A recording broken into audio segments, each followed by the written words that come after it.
যতই ভাবি না কেন শর্টকাটে কিছু একটা করে ফেলবো ততই আরো ঝামেলা শুরু হয়ে যায়।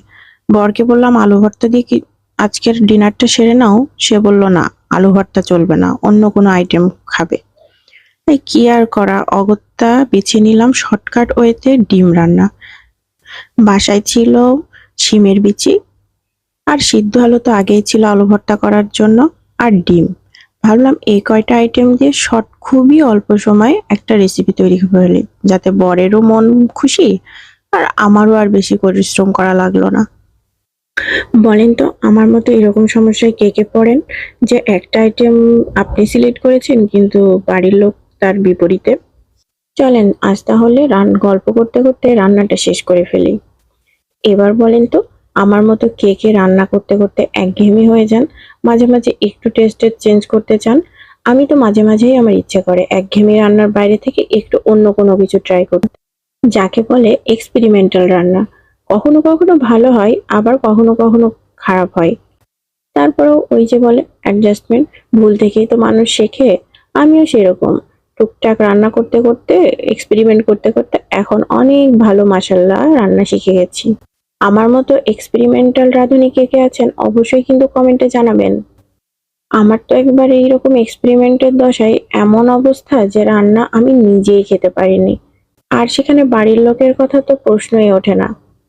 কেউ কিছু না বললেও পরে আর রান্নাটা আমি সাহস করে সামনে দিতে পারিনি।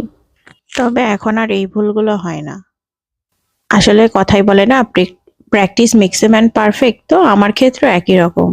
আস্তে আস্তে করতে করতে এখন সবকিছু শিখে গেছি। এখন এক কথায় পাকা গিন্নি হয়ে গেছি বলা চলে। এই যে দেখেন না, ছেলেকে সামলিয়ে বাইরের কাজ সামলিয়ে আবার ঘরের কাজ সামলানো, তাহলে পাকা গিন্নি না হলে কি হয়? তারপরও রক্ত মাংসের মানুষ তো মাঝে মাঝে অনেক ক্লান্তি আসে, মনে হয় শর্টকাটে কিছু একটা করে ফেলি। তাই তো এই যে শর্টকাটে করে ফেললাম একদম। একটা কথা শেয়ার করি, যখন দেখবেন আপনাকে কেউ বুঝছে না বা আপনার কষ্টগুলো কেউ রিয়েলাইজ করছে না, তখন আসলে খুব খারাপ লাগে। যেটা কাউকে না পারবেন বলতে, আবার নিজে সহ্য করতে। তবে প্রত্যেকের জীবনেই এমন একজন মানুষ খুব প্রয়োজন, যাকে সহজেই মনের সব কথা বলা যায়। এক্ষেত্রে একটা মজার টুইস্ট আছে। টুইস্টটা কি জানেন?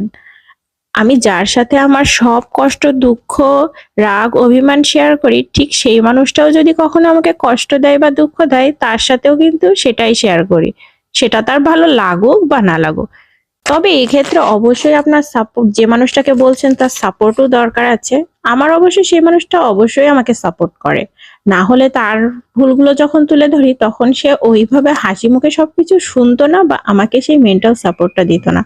আসলে প্রত্যেকের জীবনে না এরকম একজন মানুষ খুবই দরকার। আমাকে কিন্তু অবশ্যই জানাতে ভুলবেন না। আপনাদের লাইফে এমন বন্ধু আছে নাকি, যার সাথে সবকিছু একদম অনায়াসে শেয়ার করেন আর সে মুখ বুজে সবকিছু সহ্যও করে নেয়?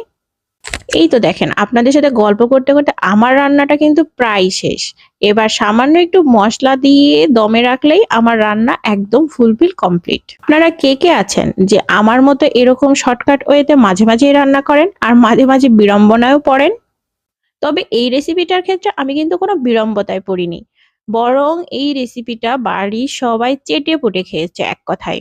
বাচ্চা থেকে ছোট সবাই এই রেসিপিটা অনেক মজা করে খেয়েছে। মাশাল্লাহ, আলহামদুলিল্লাহ যে আমার রান্না করাটা সার্থক হয়েছে। শর্টকাট ওয়েতে হলেও খাবারটা অনেক মজাদার ছিল। আপনারাও ইচ্ছা করলে আমার মতো এই রেসিপিটা ট্রাই করতে পারেন।